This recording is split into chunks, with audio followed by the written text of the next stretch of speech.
So mayong adlaw sa tuwang tanan o walang gihapon ta, padayon lang gihapon kita sa ato ang ginatawag og at home Sunday service tungod sa padayon wala lang gyapon na wala ang ato ang sa tawag ni ang pandemya nga niagi sa ato karon. So pero dili na siya hadlang nga dili na ta makadaig sa tong buhi nga Dios, dili na ta makasimba diha kaniya ug dili na pud ta maka hatag o mga pag-worship nila sa tuwang buhi na Dios. So karon pud mga igsoon, matupod kita sa pagtuon sa iyang pulong tungod kay ingon pa sa iyang mga pulong na importante jud kayo ang Bible, di ba? Ang pulong sa Dios importante kaayo tungod kay ingon sa Mateo chapter 4 verse 4 na ang tao mabuhi dili sa pan lamang kundi dili sa pulong usab sa Dios. So kinahanglan ang pulong sa Dios tungod kay mao na ang pagkaon sa atong spiritual na bahin. So kung dili ka mo kaon siguro kung dili ka mo kaon sa kadlaw kung di ka makaon sa kadlaw, siyempre magluya jud ang tao, di ba? So ingana po ang atong spirituhan. Kung di ato pakano tong spiritual na bahin, magluya po datong spirito. Kaya karon mga igsoon, mato kita sa pagtuon sa pulong sa Dios o bago niana at magampo sa ta, mga itagtabang sa tong buhi na Dios, mga itagkaalam, maigmao namong Dios, Lord, kami ginang Dios aniya karon nagaduol kanimo, nagapaubos dira sa imuha ginang Dios tungod kay nasayod kami Lord. Na kung wala ka ginang Dios, wala kami mabuhat Ginoo. Lord, ginang Dios, uban ni kami sa mong pagtuon karon ug ikaw lamang ginang Dios ang mahiuna, ikaw lamang maging sentro sa tanan ginang Dios. Tagay kami lang ito nakaalam nga di lang kay masabtan namang imong pulong Lord kundi amo pud kining ma-apply sa mong kinabuhi Ginoo. Sa pangalan ni Ginoong Hesus. Amen. O karon kung natay mga Biblia ato ang basahon atong mga Bible sa Romans chapter 12 verse 1. So, kung natay Bible ato kining pagabasahon, Romans chapter 12 verse 1. So, akong basahon kini busa mga igsoon tungod sa dakong kaluoy nga gipakita sa Dios kanato, hangyoon ko kamo sa pagtugyan sa inyong kaugalingon ngadto sa Dios, ingon nga buhing halad, balaan ug makapahimuot kaniya. Mao kini ang matuod nga pagsimba nga angay ninyong ihalad. Sa verse 2, ingon po sa verse 2 nga ayaw kamo pagpahiuyon sa pamatasan ni ining panahona. Ipabag-o hinuon sa Dios ang inyong kaugalingon pinaagi sa pagbag-o sa inyong panghuna-huna aron masayran ninyo ang kabubuton sa Dios unsay maayo, hingpit o makapahimuot kaniya. So panalangin na ng pulong sa Dios. O karon mga igsoon, bago kita mo proceed diri sa ato ang pagatun-an karon sa Romans chapter 12 verse 1 to 2. So siguro sa panahon nato karon kining lisod, di ba? Lisod na murag labo kay na mabalik sa normal, di ba? Labon samot na karon nga dili pa sigurado kung saon sa kanang abang nagkadugay, nagka-mura po kanang tawag nagkalisod, pero isa dira nga positive sa ato ang bahin is bisan paluyon ni ana makapadayon gyapon kita sa pagtuon sa tuang sa pulong sa Dios, di ba? Makasimba sa Ginoo. O karon mga igsoon nato ang pagatun-an karon na pulong is kining word na pagsimba o sa nakita niyo dira ang word na true worship, di ba? Ingon dira na ang word na true worship o matuod na pagsimba. So unsa ba ning matuod na pagsimba? So pangutana mga igsoon kung madunggan imong word na pagsimba unsa ang sulod sa imong hunahuna, di ba? Unsa din ang mo kanang murag sulod sa imong hunahuna, di ba? Ang uban mingon sila na mingon ang uban na sa pag-adto sa simbahan, di ba? Pag may pagsimba, matug simbahan. Pag may pagsimba every Domingo, di ba? Pero diri karon mga igsoon ato pagatun-an kung unsa ning matuod na pagsimba. So nabasa nato ganina sa Romans chapter 12 na verse 1 na diin ingon dito nakita nato diri sa pinakababa dira ningon diri ang mao kini ang matuod nga pagsimba. So unsa ba ni ang matuod na pagsimba? So before ta mo proceed dira ato sa magkuha tagamay na background sa Old Testament. So sa Old Testament, di ba? Sa Old Testament dito sa book sa Exodo nakita nato atong nabasa dito ang napulo kasugo sa Dios, di ba? Nato yung napulo kasugo sa Dios. Ato daghan 10 sila pero sa tinud daghan ang sugo sa Dios, pero dito sa 10 commandments is naisa dito kasugo nga giingon dito sa Dios na hinumdumi ang adlaw na ang adlaw nga ipapahulay og himuha kining balaan. Sa English pa, remember the Sabbath day and keep it holy. Diba sa Exodus chapter 20 verse 8.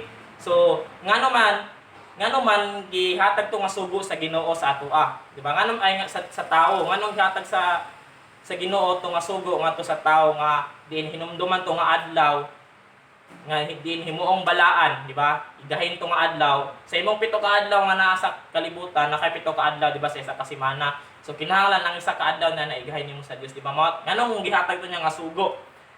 So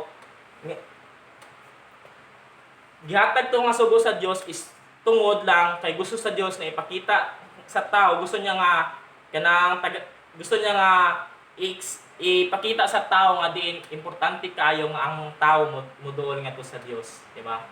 Naghatag siya sugo nga dapat sa pito ka adlaw dapat gahin nimo ang isa tungod kay gusto sa Dios na tagaagbili sa tao nga moduol siya sa Dios. Ngano man, di ba, nahibala na to nga kanang ginaingon piramide na to, ginaingon na wala kitay mabuhat kung wala ang Dios, di ba?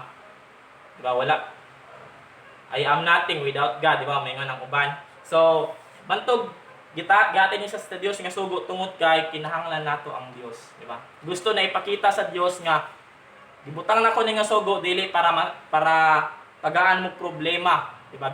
Butang na nga sugo sa Dios kay nganuman gusto sa Dios na muduol ang tao sa iya, kay nganuman kinahanglan jud kayo sa usa ka tawo ang Dios, di ba? Sama sa gingon na dili ato wala tayo mabuhat kung wala ang Dios, di ba? Daghan siya mga sugo. Kanang mga sugo nga ginahatag sa Dios sa tua, ginahatag na niya is because para dili lang para bungagang tagsugo, di ba? Kung dili gihatag na sa Dios sa tua kay nga naman gusto sa Dios nga example natoy sa Ten Commandments na igingon dito nga ayaw kamo pagpatay, di ba? Anong gatay pa to niya nga sugo? Gatay to niya nga sugo para gusto ipakita sa Dios na importante kayo ang kinabuhi sa tao. Dili para dakpon tong mamamatay tao, di ba? Kung dili gihatag to sa Dios nga sugo, it's because para makita sa tao nga unsa ka importante ang kinabuhi sa mga tao, di ba? Naputong ayaw kamo panapaw, di ba? Gihatag to nga sugo is because importante sa tubangan sa Dios ang marriage, di ba? Napag-ingon dito ang ayaw kamo pagbutang-butang sa inyong isig ka tao. Gihatag to sa Dios ng sugo para kay nganuman gusto ipakita sa Dios nga importante kayo ang tao sa iyaha, di ba? So mana siya nga kung gatag to nga sugo sa Dios tong sa Exodus chapter 28 verse 8 sa Old Testament, kay nga naman kay gusto sa tao na mahibalan sa Dios, na mahibalan sa tao nga diin kinahanglan na ang tao moduol sa Dios. O karon mga igsoon, balik ta sa Romans chapter 12 verse 1. Diba? Ingon dira sa Romans chapter 12 verse 1, sa sugod pa lang ingon dira na busa mga igsoon tungod sa dakong kaluoy nga gipakita sa Dios kanato. Diba? Unsa ingon dira? Tungod sa kaluoy nga gipakita sa Dios kanato, hangyoon ko kamo, diba? Before niabot ang nasulat ang word na hangyoon ko kamo, napay gisulti diri nga tungod sa dakong kaluoy nga gipakita sa Dios kanato. Diba? Meaning ani gihangyo ta diri ni Pablo sa Romans chapter 12 verse 1 is because tungod na sa Dios, di ba? Tungod na sa gusto nga ipakita sa Dios ngadto sa atoa, di ba? Kay ang tanan nga butang na diri sa kalibutan is, di ba? Maaring wala na kung wala ang Dios, tama ba, di ba? Bisan pag mabuhi ka, pag wala ang Dios, di ba? Wala kay makaon, di ba? Usay man gud ang tao pag mingon na pag makabasa una na po'y sugo ang Dios, di ba? So may sugo na pod. Di ba? Na po'y sugo ang Dios. Pero gihatag na nga sugo sa Dios is because para may balance sa tao nga diin unsa kay kanang gusto sa Dios ba nga ang tao gihatag niya sa nga sugo nga naman kay naay mayong plano ang Dios sa iyaha. Di ba? Kaya magyan din ingon sa Romans chapter 12 verse 1 is tungod sa dakong kaluoy nga gipakita sa Dios kanato, unang-una diri is gingon na diri nga hangyoon ko kamo, di ba? Hangyoon ko kamo, so atong ineksa. So ang una natong buhaton para maabot ta dito sa matuod na pagsimba is kinahanglan nato na unsa man nakabutan dira offer your life as a pleasing sacrifice. Diba? Ingon diri kung sa basahon sa Bisaya, ingon diri, hangiyoon ko kamo sa pagtugyan sa inyong kaugalingon ngadto sa Dios ingon nga buhing halad. So ingon nga buhing halad. So pag musulti ka mga igsoon og buhing halad, di ba? Ikaw mismo, di ba? Ang imong kinabuhi.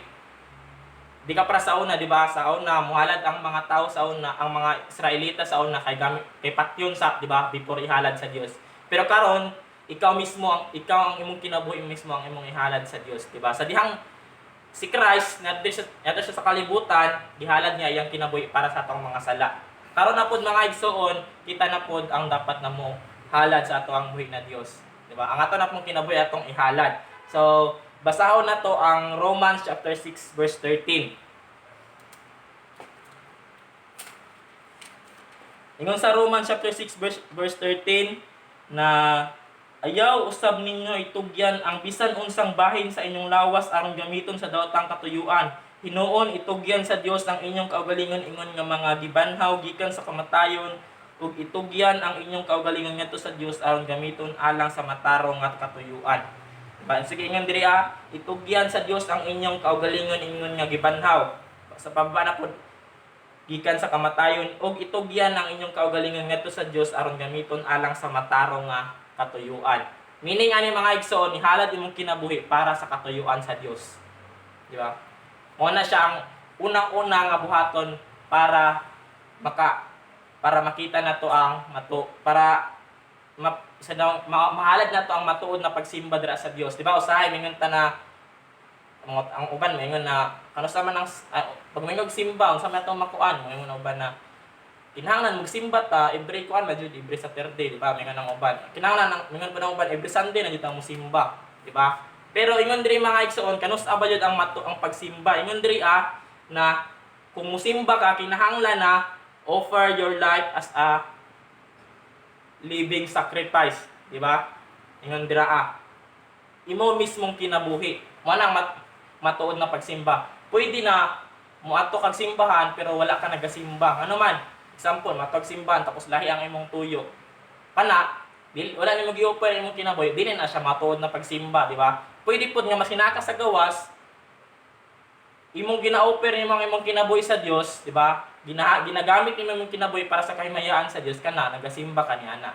Di ba? Masang asa ka, pwede nimo simbahon ang Dios basta ihalad nimo imong kinabuhi ngadto sa Dios.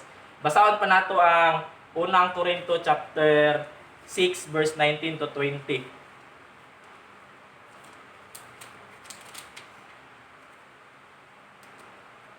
So, ingon diri sa unang Korinto chapter 6 verse 19 to 20 na mo po ning isa ka rason pud nganong dapat na ihalad nato atong kinabuhi ngadto sa Dios. Ingon diri na wala ba kamo masayod nga ang inyong lawas mao ang templo sa Espiritu Santo nga nagpuyo diha kaninyo ug nga gihatag sa Dios kaninyo, dili kamo ang tag-iya sa inyong kaugalingon kundi ang Dios.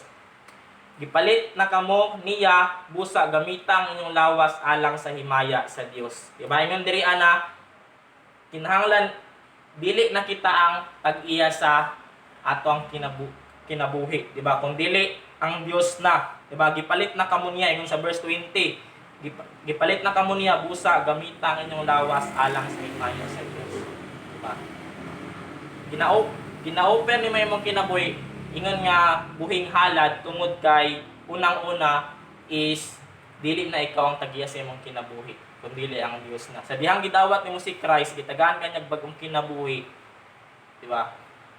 Ang Dios na ang tag-iya sa imong kinabuhi. Bantugan ni pag modawat ka kang Christ, dili lang ingon dito nga gidawat nimo si Christ as my Savior kundi Lord and Savior. Di ba? Pasabot anang Lord, siya na ang tag-iya sa imong kinabuhi. Siya na dapat ang makita nga Ginoo sa imong kinabuhi. Di ba? Kaya unang-una nga dahil nganong gina-offer ni imong kinabuhi. Ikaduha, gina-offer ni imong kinabuhi tungod kay mao ka na ang matuod ng pagsimba. Kung gina-offer ni imong kinabuhi ngadto sa Dios, ginasimba nimo ang Ginoo. Bisan asa ka nga lugar, bisan naka sa inyong balay, di ba? Bisan pag mag-lockdown ang tibuok Pilipinas o ang tibuok kalibutan.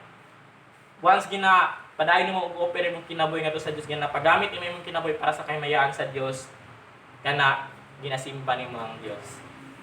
Ikaduha, So ang ikaduha mao ang word na saman dedicate, di ba? Sa Bisaya ang word na balaan, di ba? Sa English mangod sa Good News Bible lahi ang nakasulti sa Bisaya kay ingon diri ang buhing halad o buhing halad balaan, tapos pero sa Good News na Bible ang gingon nit lang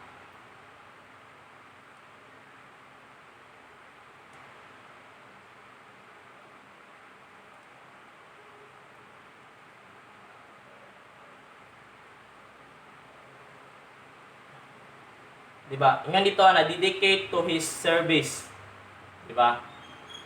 Ang word na balaan mga igsoon, mo ning ikaduhang dapat buhaton para sa matuod na pagsimba sa Dios, di ba? Ang word na balaan sa English, pero sa Good News na Bible nindot diri gingon kay dedicated to his service. Meaning ang word na balaan is sa Old Testament, ingon pa diri atong basahon ang Leviticus chapter 20 verse 26. Dato kining basahon.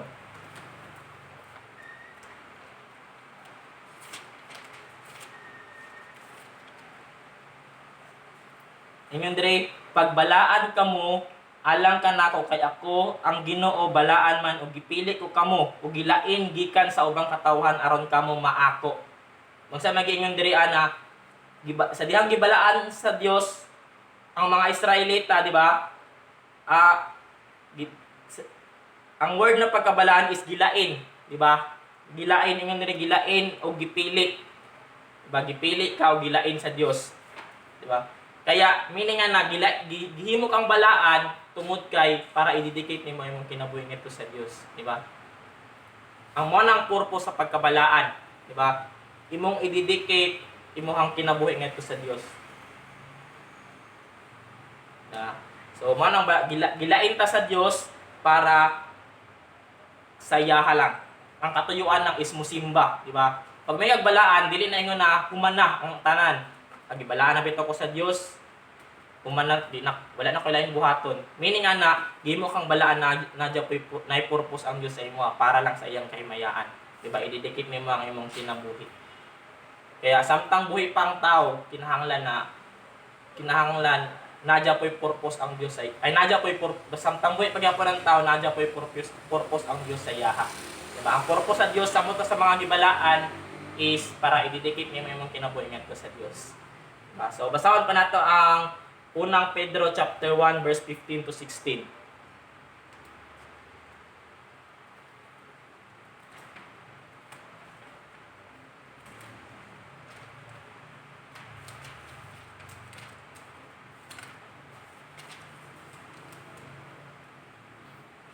Ingon diri sa unang Pedro chapter 1 verse 15 to 16 nga pag kinabuhi hinuon kamo nga balaan kay balaan man ang Dios nga nagtawag kaninyo.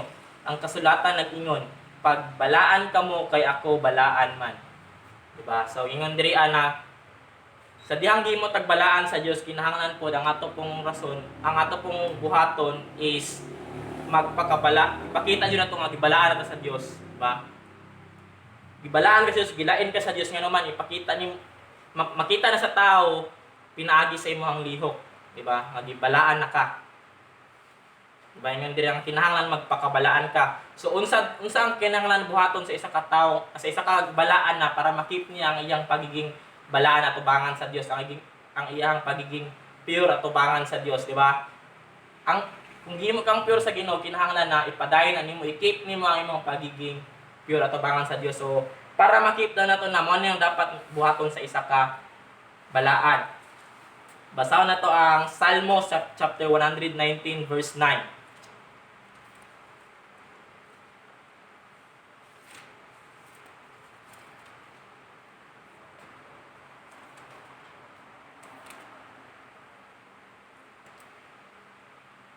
Ingon diri unsa bay buhaton sa isa ka batanon aron magmaputli ang iyang kinabuhi, pinaagi sa pagtuman sa imong sugo, di ba? Para magmaputli ang imong kinabuhi mga igsoon, kinahanglan dili lang ni para sa mga batanon kundi para po ni sa mga tanan, di ba, nga gihimong balaan sa Dios. Gihimo ang balaan sa Dios para ididikit nimo imong kinabuhi sa Dios. Mao lang imong purpose, di ba? Atubangan sa Dios, ididikit nimo para pud magpabiling magmaputi imong kinabuhi, para makip nimo ang putli sa imong kinabuhi, kinahanglan na pinaagi sa pagtuman sa mga sugo sa Dios. Usahay na may sugo na batun-an ang pulong sa Dios, di ba? Magtuon sa pulong sa Dios, pero usahay dili ta mabara sa pagtuman sa sugo sa Dios, di ba? Say kugihan ang isa ka Kristohanon nga diin mobasa sa iyang pulong. Pero say dira pa para sa pagtuman, di ba? Pero ingon diri mo ning isa ka dasig sa ato karon nga para mapakita nimo, ma-offer nimo sa Dios ang matuod na pagsimba o ang true na worship, kinahanglan na i-keep nimo ang imong pagiging putli at tubangan sa Dios. Diba? Pag ba mo ginabuhat, gina-offer nimo ang matuod na pagsimba sa Dios bisan asa man ka, di ba? So, magto sa ikatulo nga ikatulo nga maaring nga aangay natong ihalad sa matuod na pagsimba ngadto sa Dios. Ikatulo is ang word na kinahanglan ta nga makapahimuot kaniya, o sa English pa, pleasing to him, di ba? Kinahanglan natin nga maging mapahimuot sa Dios. Every time nga ginapa imong lihok makapahimot sa Dios kana nagahatag kag naga-offer kag matuod na pagsimba ngadto sa Dios, di ba? Ngano man sa to pa naday paghalad na dili makapahimot sa Dios, di ba? Ngano mang naingani, diba? Ngano man kinahanglan ang imong ihalad sa Dios is kato makapahimot nga sa to pa nadi ay dili makapahimot. So unsa man to? Atong basahon ang Genesis chapter 4 verse 1 to 5. Nadiri sa ka-example about sa paghalad nga wala nahimot ang Dios. So wala dili niya dira makita, wala na ko nabutang. So atong basahon sa Genesis chapter 4 verse 1 to 5. Si Cain ug si Abel. Si Adan nagkighilawa siyang Eva nga iyang asawa ug nanamkon si Eva ug nanganak og batang lalaki. Mingon si Eva, nakabaton akog anak tungod sa panabang sa Ginoo, busa ginganlan niya Cain ang bata. Unya nanganak siya laing batang lalaki nga ginganlan og Abel. Si Abel magbalantay sa mga karnero ug si Cain mag-uuma. Usa ka adlaw niya na naghalad si Cain ngadto sa Ginoo og mga abot sa iyang uma. Nagkuha usab si Abel og pipila sa mga panganay sa iyang kahayupan ug giihaw niya kini ug gihalad ang labing maayong mga bahin ngadto sa Ginoo. Nahimot ang Ginoo kang Abel og sa iyang halad, apan wala niya dawata si Cain ug ang iyang halad, busa nasuko si Cain ug nagmungkot, di ba? So nakita nato diri mga igsoon, nay duha ka tawo nga diin naghalad ngadto sa Dios. Ang isa nahimot ang Dios, ang isa wala, di ba? Pero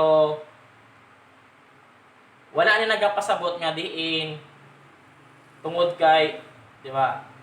Si Kuan sa nabasa nato, di ba, si Cain ang iyang trabaho is magbalantay siya sa tawag ni magbalantay siya sa karnero, di ba? Si Cain ang iyang trabaho is mag-uuma siya, di ba? Wala nagkapasabot ni agulay raman ang gi-offer ni Kuan ni Cain, wala na gidawat sa Dios. Dili na mo ang pasabot niya na. Ang pasabot niya na ngano di ay nga wala gidawat sa Dios ang halad ni Cain, di ba? Ngano man nga kang Abel lang siya nahimuot nga halad. Basahon na to ang Hebreo chapter 11 ato kining pagabasahon.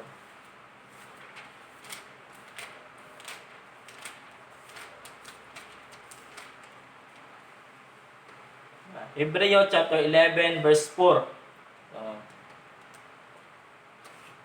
So Hebreo chapter 11 verse 4. Ingon diri ana, tungod sa pagtuo naghalad si Abel ngadto sa Dios ug mas maayong halad kay kang Cain. Tungod sa iyang pagtuo gikahimutan siya sa Dios, ingon nga tawong matarong kay gidawat man sa Dios ang iyang halad. Patay na si Abel apan pinaagi sa iyang pagtuo, nagsulti gihapon siya. Sa ingon diri sa tunga-tunga na tungod sa iyang pagtuo gikahimutan siya sa Dios. Diba? Unsa man nakapahimot sa Dios ang pagtuo ni Abel, di ba? Wala ingon na sinmana ta ba na adi ko mag-offer og gulay sa Ginoo kay basin dili dawaton sa Dios, di ba? Dili nga na, di ba? Kung dili nag-offer siya nga diin kauban ang pagtuo. Mao na siya ang makapahimot sa Dios, di ba? Sa diha pa lang gidawat nimo si Christ, di ba? Aduna kay pagtuo ngadto sa Dios. Napahimot nimo ang Dios, ginasimba na nimo ang Ginoo. Example karon, di ba? Di ba karon na panahon? Kining lisod karon na panahon, di ba, kay naay virus, nga ni tapos lockdown ang tanan usay dili pa makabalik og trabaho ang uban. Usay ang uban pud kay kini makatrabaho pero dili ka nang kapras sa dati, di ba? Dira makita ang imong pagtuo. Nganuman, dira sa imong pagtuo bisan pag ingana nahitabo kabalo gyapon ka makapasalamat sa Ginoo. Di ba? Naman example, wala kung ako kabulan mo trabaho ba, di ba? Makapasalamat gyapon ka sa Ginoo nganuman. Nakakaon gihapon ka, di ba? Nakaabot lang gyapon og 3 ka bulan, di ba? Sa wala kay trabaho, wala kay source of kuan, di ba? Pero ang Ginoo nagatabang sa imo, di ba? Makapasalamat gyapon ka sa Dios. Ba mao na siya ang pagtuo nga gusto ipakita sa tao sa isa ka Kristohanon nga diin ihalad nimo nga matuod na pagsimba ngadto sa Dios, di ba? Mao ginang ginaingon sa uban ganina, every gising is a blessing. Pag mata pa na nimo panalangin na sa Dios, di ba? Mao na siya ang pagtuo nga dapat ato ipakita ngadto sa Dios. Nga na nga pagtuo mo ginapakita, ginapahimot nimo ang Dios ug dili lang ginapahimot nimo ang Dios, mao na siya ang matuod na pagsimba, di ba? Ingon diri sa Romans chapter 12 verse 1 sa pinakalasan na itong basahon.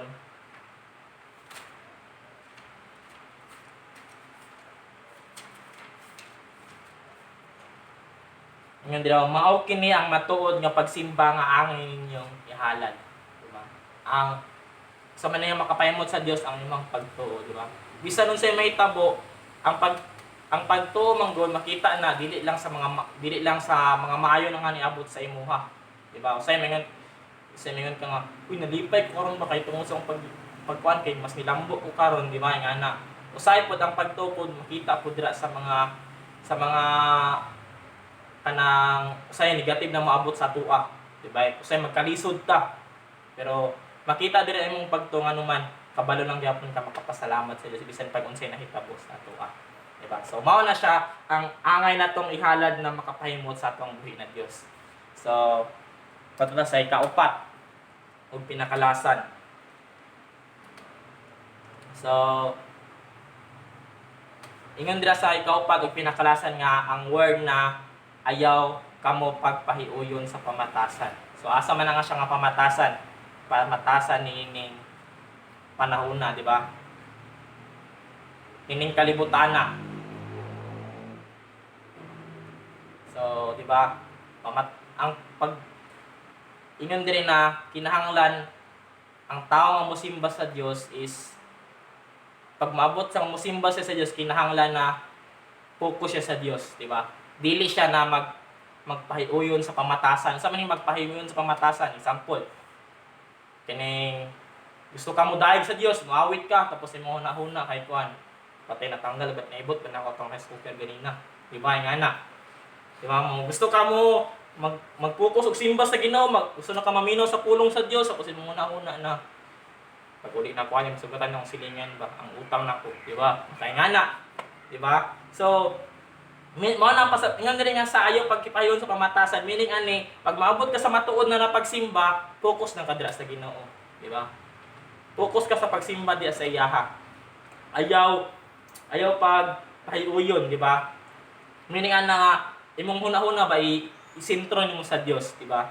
Ayaw pagduha-duha sa Dios nganuman. Sa diha namatay si Christ sa imo, wala siya nagduha-duha nga pakamatyan ba kaniya. Di ba? Namatay. Ingon siya nga mamatay ko para sa bayaran ako ang sala sa tao. Diretso na ang iyang hunahuna, wala siya nagduha-duha. Pakamatyan ba nako ning tawanan ni nga bugoy mo kay ni, di ba? Wala nagingana si Christ before siya gilansang. Di ba?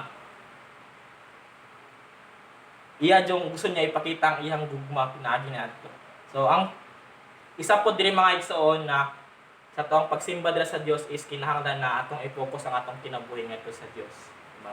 Pag maabot na sa pagsimba, focus ka sa Ginoo, di ba? Bisan asa ka, basta ang imong focus ang Dios, ginasimba nimo ang Ginoo. Diba? So, mao na siya kay kaupat mga igsoon o pinakalasan diri ang unsa ba ang matuod na pagsimba. So, ang matuod na pagsimba dili lang sa dili lang sa simbahan, di ba? Dili lang sa sulod sa inyong simbahan, kundi pwede pud sa gawas. Pero wala na na magpasabot nga pag mubalik na sa normal, di na ka mo simba kay pwede man sa gawas mo simba. Ba wala na siya nagpasabot og ingana. Kundi meaning ani nga bisan asa ka, bisan pag unsa pa na mo hadlang dira, bisan pag nagbagyo pwede gyapon ni mga masimba ang Dios bisan kas sa kanyang panimalay. Bisan pag na kasi pinakailalom sa yuta, pwede gyapon mo masimba ang Dios basta mao na imong ginabuhat, di ba? Gina-offer mo imong kinabuhi, dinededicate nimo imong kinabuhi para sa service sa Ginoo, gina-please nimo ang Ginoo o gina-focus nimo ang Dios. Dira mapakita nimo ang mahalad nimo ang matuod na pagsimba ngadto sa Dios. Ug sa atong pagtapos mga igsoon, matuod dira sa balik sa Romans chapter 12 verse 2 sa pinakababa ingon diri na ipabag-o hinuon sa Dios ang inyong kaugalingon pinaagi sa pagbag-o sa inyong pangunahuna aron masayran ninyo ang kabubuton sa Dios unsay maayo hingpit ug makapahimuot kaniya. So di ba sa pinakalasan is para ma-focus nimo ang imuhang hunahuna ngadto sa Dios, usbon nimo ang imong panghuna, di ba? Usbon ipausab nimo imong kinabuhi pinaagi sa pagbag-o sa imong panghunahuna. Sabay pasabot ani kinahanglan usabon nimo ang imong mindset, di ba? Kung imong mindset karon usay magduha-duha ka sa Dios, di ba? Himon ni ayon na ihiduha, di ba? Ayon na pud itulo-tulo, di ba? Focus lang ka sa Dios, di ba? Ngon dire ang tawo manggo dili na mabag-o iyang liyo kung dili niya usabon ang iyang panghuna-huna, di ba? Example lang iyang pagtuo jud is mutuo siya nga bawal maniligo gabi, di ba? Example ni ana. Di mo jud na makita siyang lihok, di ba? Di siya pag gabi na bisan pag daghan ng mga usig na Milo, di na niya ipuson, di ba? Ibawal man. Ingana na dira. So, kung dapat na bago nimo imong una para unsay ingon diri sa baba para masayran nimo ang kabubuton sa Dios unsay maayo hingpit ug makapahimot sa kaniya ug mao na siya dira na nimo masimba ma-offer sa Dios ang matuod na pagsimba nga mao ginapangita sa Dios nga usa matag usa ka nato, di ba? So kato lang ug mayong gabi sa tuong tanan ay mayong adlaw sa tuong tanan ug mag-ampo ta. Nagmao namong Dios, nagapasalamat kami sa higayon Ginoong Dios nga diin ang imong pulong Lord may nagatudlo kanamo padayon nga nagahatag ka namong kalamdagan Ginoong Dios kung unsa man ang imong mga kabubuton alang kanamo Ginoong Dios. Lord, salamat kay Ginoong Dios nga diin liyo ni ining nahitabo sa mga karon Ginoong Dios. Aduna dya po'y lain-lain na paagi nga diin makadayeg mi diha kanimo Ginoong Dios. Makatuon mi sa imong pulong o makasimba mi diha kanimo Ginoong Dios. Lord, salamat kay sa pagdasi Ginoong Dios nga diin ang matag usa ka namo Lord pwede din na makasimba kanimo bisan asa man kami Ginoong Dios bisan kung sang orasa basta among gina-offer among kinabuhi basta nagpabilin mig pagkabalaan dira kanimo Ginoong Dios basta ginapahimuot kanamo basta nag-focus mi dira sa imo Lord kami Ginoong Dios nagasimba diha kanimo Ginoong. Lord, salamat sa tanan ikaw padayon Lord na magproteksyon sa matag usa ka namo physically man o spiritually na bahin Ginoong Dios. Lord, ikaw pod Ginoong Dios ang panalangin ka namong tanan Ginoong Dios tungod kay kung wala ka Lord wala kami mahimo Ginoo. Kanimo lamang namin ginasali ang tanan sa pangalan ni Ginoong Hesus. Amen.